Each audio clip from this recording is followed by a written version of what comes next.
Good evening, ladies and gentlemen. We invite you to watch the English Chinese news bulletin on essential television channel of the Rai province. Prime Minister Phạm Minh Chính has just signed a official telegram number 59 urging the assurance of production, consumption, and export of agricultural, forestry, and fishery products amid global trade fluctuations.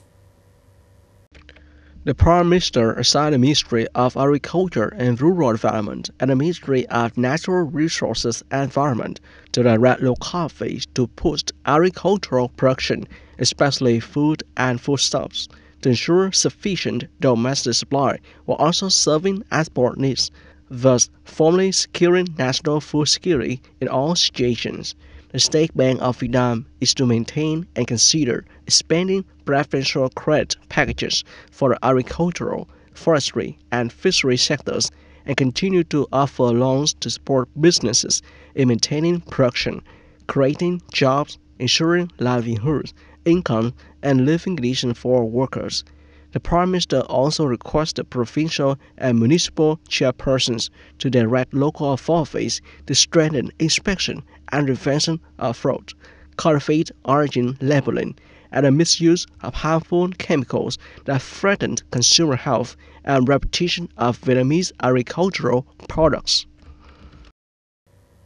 The Australian Department of Agriculture, Fisheries and Forestry (DAFF) has officially released its final report on biosecurity requirements for the import of fresh pomelo from Vietnam, confirming that Vietnamese pomelo is eligible for import into Australia if it fully complies with pest control and plant quarantine procedures.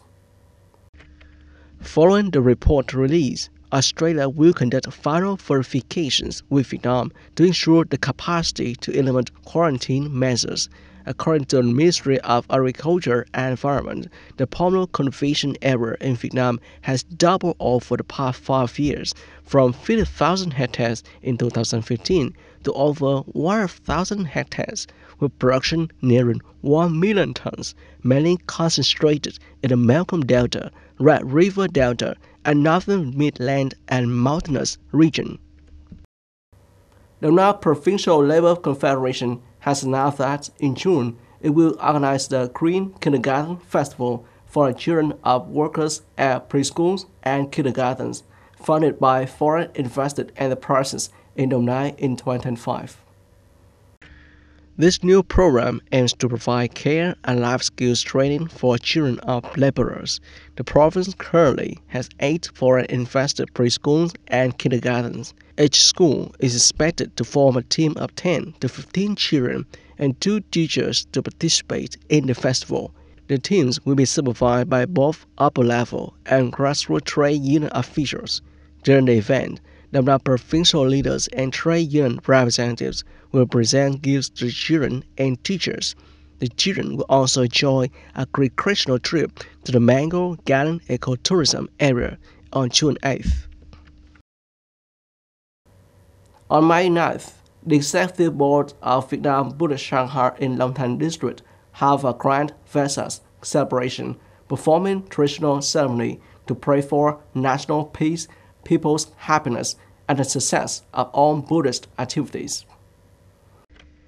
District leaders expressed the hope that monks, nuns, and Buddhists will continue to uphold the fine traditions of Buddhism, maintain unity, live virtuously, and contribute to building a peaceful and harmonious society. On this occasion, Long Thanh District People's Committee presented a support plaque for Vesak celebration.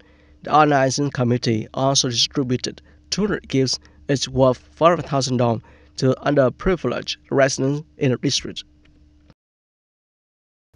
A provincial delegation in Đồng Nai has conducted on-site inspection in several areas of Cat Tinh National Park. Cat Tinh National Park operates 23 ranger stations responsible for forest management and protection.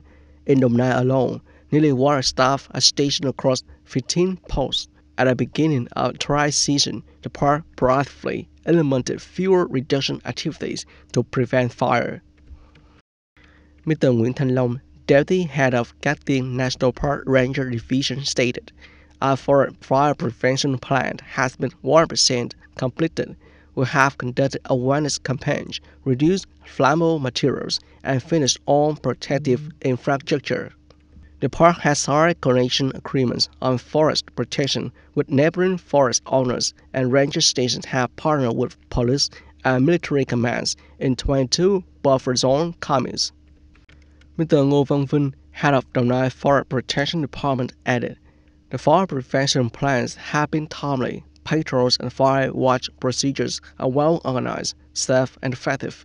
Fuel treatment is also promptly carried out." Vice Chairwoman of the Đồng Nai People's Committee, Nguyễn Thị Hoàng, praised the effective and comprehensive solution for forest fire prevention in Cát Tiên National Park for 2025. On the morning of May 9th, over 46,600 students in Đồng Nai took part in 2025 high school graduation mock exam organized by the Provincial Department of Education and Training. This large-scale rehearsal helps students become familiar with new national graduation exam formats and assists school in assessing student capability and performance. At Juvenile High School, nearly 440 students were registered.